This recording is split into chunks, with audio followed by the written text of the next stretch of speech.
আসসালামু আলাইকুম viewers, welcome back to my channel. আমরা সকলেই কম বেশি জানি 6 মাস বয়সের পর থেকে শিশুকে খিচুড়ি খাওয়ানোটা বেশ জরুরি। কেননা বাচ্চাদের গ্রোথ পিরিয়ডে ব্যালেন্স ডায়েট কিন্তু খুবই গুরুত্বপূর্ণ।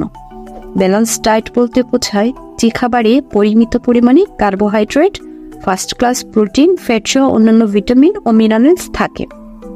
যেহেতু বাচ্চারা সহজে খেতে চায় না, সেহেতু খিচুড়ি হতে পারে এর সহজ ও সস্তা সমাধান। আমরা সকলেই কম বেশি শিশুদের জন্য খিচুড়ি রান্না করে থাকি। তাই এপিস কিচেনের পক্ষ থেকে আজকে নিয়ে এসেছি শিশুদের জন্য সঠিক পদ্ধতিতে সবজি খিচুড়ি রান্নার সেরা রেসিপি।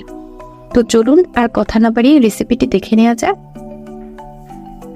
প্রথমে আমি একটি বাটিতে বাচ্চাদের সিরিয়ালের চামচে 2 চামচ সেদ্ধ চাল নিয়ে নিচ্ছি।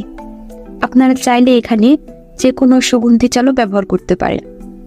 এরপর আমি সেই একই চামচ দিয়ে মেপে হাফ চামচ পরিমাণ মসুর ও হাফ চামচ পরিমাণ মুগ ডাল, অর্থাৎ মোট 1 চামচ পরিমাণ ডাল দিয়ে দিলাম। এখানে চাল ও ডালের অনুপাত হবে 2:1, অর্থাৎ যতটুকু পরিমাণ চাল নেব ডাল নেব তার অর্ধেক পরিমাণে। আমি এখানে 2 প্রকারের ডাল ব্যবহার করেছি, তবে আপনারা চাইলে যে কোনো 1 প্রকারের ডালও ব্যবহার করতে পারবেন।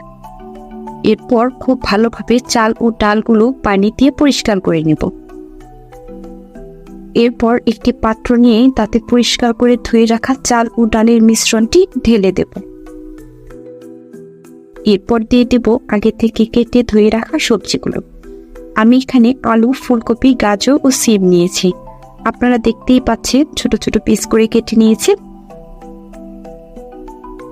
এরপর দিয়ে দিচ্ছি সামান্য পরিমাণ হলুদ ও ধনিয়ার গুঁড়ো। যাদের বাচ্চার বয়স 1 বছরের কম, তারা মশলাগুলো খুবই সামান্য পরিমাণে ব্যবহার করবেন। কিছুটা লবণ দিয়ে দিলাম এবং দিয়ে দিচ্ছি 2 চা চামচ পরিমাণ রান্নার তেল। পুষ্টিবিদদের মতে বাচ্চাদের খাবারে কিন্তু অন্যান্য মশলার তুলনায় তেলের পরিমাণটা একটু বেশি ব্যবহার করতে হবে। এখন সবগুলো উপাদান খুব সুন্দরভাবে একটু নাড়িয়ে চাড়িয়ে মিশিয়ে নেব। এরপর পানি দিয়ে দিলাম। আপনারা দেখেই বুঝতে পারছেন আমি 1.5 গ্লাস পরিমাণ পানি দিয়ে দিলাম। এরপর ঢেকে দিয়ে চুলার আঁচটা হাই হিট করে দেব। মোটামুটি 10 থেকে 12 মিনিট পর আমি ঢাকনাটা খুলে দিলাম। দেখুন সবজি ও ডালগুলো খুব ভালোভাবে সেদ্ধ হয়ে গেছে। এখন আমি চুলার আঁচটা কিছুটা কমিয়ে দেব।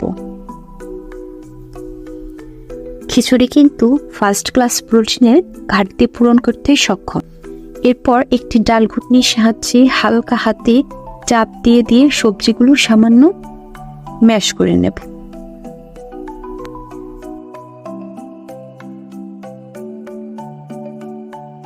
এরপর সামান্য একটু ঘি ছড়িয়ে দেব ফ্লেভারের জন্য। ঘি কিন্তু বাচ্চার চর্বির জন্য একটি হেলদি উৎস, যা শৈশবের সময় বাচ্চাদের দৈহিক বৃদ্ধিতে কার্যকরী ভূমিকা রাখে। আপনারা না চাইলে স্কিপ করতে পারেন। এরপর একটু হালকা নেড়ে চেড়ে 30 সেকেন্ড মতো খিচুড়িটি জাল করে নেব। ব্যাস তৈরি হয়ে গেছে আমাদের শিশুদের জন্য অত্যন্ত হেলদি এবং টেস্টি সবজি খিচুড়ি। আজকে এ পর্যন্তই। অন্য কোনো ভিডিওতে দেখা হবে। সে পর্যন্ত সবাই ভালো থাকবেন, সুস্থ থাকবেন।